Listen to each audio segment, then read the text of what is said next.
Defending the Kingdom by C.S. Robadue. Chapter 1. Flames swiftly consumed the bones of the building, like a cancer, gutting it from the inside out.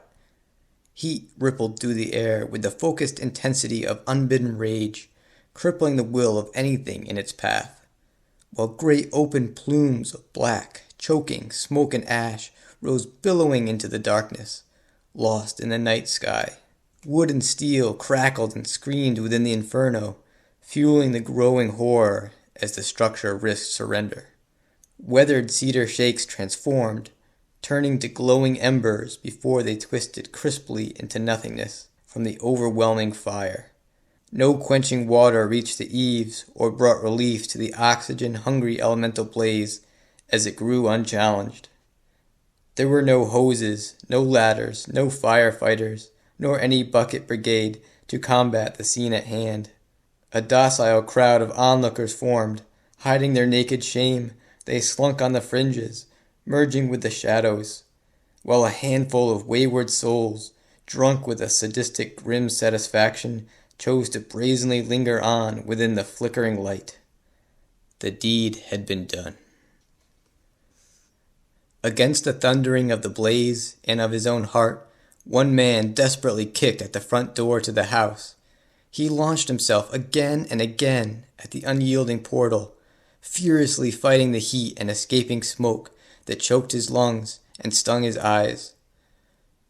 Covering his hands in a torn shirt, he frantically tried once more to turn the doorknob and force it open. But it would not budge. The doorway remained blocked from within, his rising panic forcing deep breaths of horrid air as he reeled back in a fit of coughing and hopelessness. He glanced skyward at the upper windows of the house, tears streaming down his face, converting his anguish into a fierce resolve. He rushed to the nearby wooden rain barrel, drenched his jacket in the murky water, and wrapped it thickly over his head. Precious seconds passed, while he sprinted back towards the violent inferno, his muscles strained as he picked up speed, his lungs burning from the smoke and effort. Faster and faster, he flew towards the house. Bypassing the door, he launched himself through the large bank of ground-floor windows. The glass shattered as his body hurtled into the dancing light of the fire within the home. He landed in the fiery foyer, lost from the vision of the cowed spectators outside. The fracturing glass and force of the impact breaking against the hardwood floor brought the man out of his emotions and into the harsh reality of the moment. Stumbling to his feet, disoriented in the hell realm around him, he ignored the peppering of bleeding cuts and open stinging wounds all over him. The familiar steps to the staircase seemed foreign and out of a toxic nightmare as he limped towards the stairs, the thick oppressive smoke forcing him to his knees as he struggled to breathe and keep moving forward. His sturdy hands and lanky form maintaining only the loosest bit of balance, his undying will urging him on past the pain. He ignored all reason, pushing upwards into the deepening haze of choking smoke, unaware of the shouting outdoors, all caution lost in the adrenaline stim surging through his system. Clawing at the wooden steps, one by one he made his ascent, blindly moving, spitting out the building grit from his mouth, and cursing his inability to push himself any harder. A canopy of fire met him at the top of the landing, with the hallway swept up in a whirling wildfire of caustic flames, turning his beloved childhood home to smoldering dust. Screaming in agony, he let out a haunting guttural bellow with what little remaining air his lungs could summon. No human reply came from the bedrooms where his family had slept.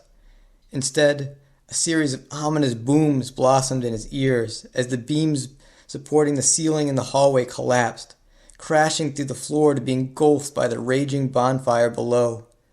Stepping forward, only the lashing flame warned him that another blast of heat and fire had readied itself to bring down more of the structure around him.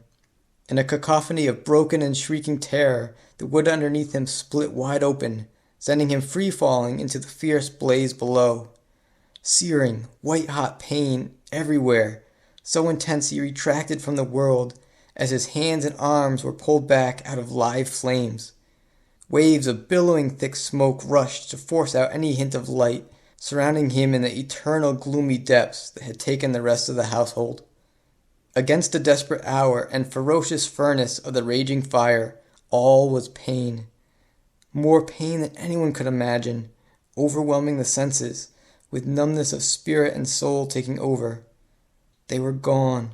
All was lost. Hope now only existed in another life, as every last bit of goodness had been choked, burnt, and snuffed out of this one. Darkness rose. Voices in his mind, voices other than his own. Those of whom he loved, but could not save. Pain, so much pain. Was he still on fire? Was this all there was? Failure had never been a friend of William Loch. His long wavy brown hair singed and pressed against his face, his deep brown eyes hidden from the stinging smoke and ash. A tortured mind, unable to escape the recurring vision of the burning second-floor hallway, no matter how much he might wish it. Legs unwilling to move, oxygen all but gone, the smoke filling up his lungs, denying his futile, final gasps for breath. Consciousness slipped away. Sight turned to memory. Sounds became more distant, obscured and overwhelmed by the sheer volume of particles from the burning pine and oak. It was all being unwound, as his senses returned to obscurity. From nothingness he had come, to nothingness he would return. Thoughts became unreliable, forming incoherent, muted circles. William fought to maintain himself in the void. It was not to be. Oblivion took him. "Why?" croaked William, as the last of his consciousness was inhaled by the abyss.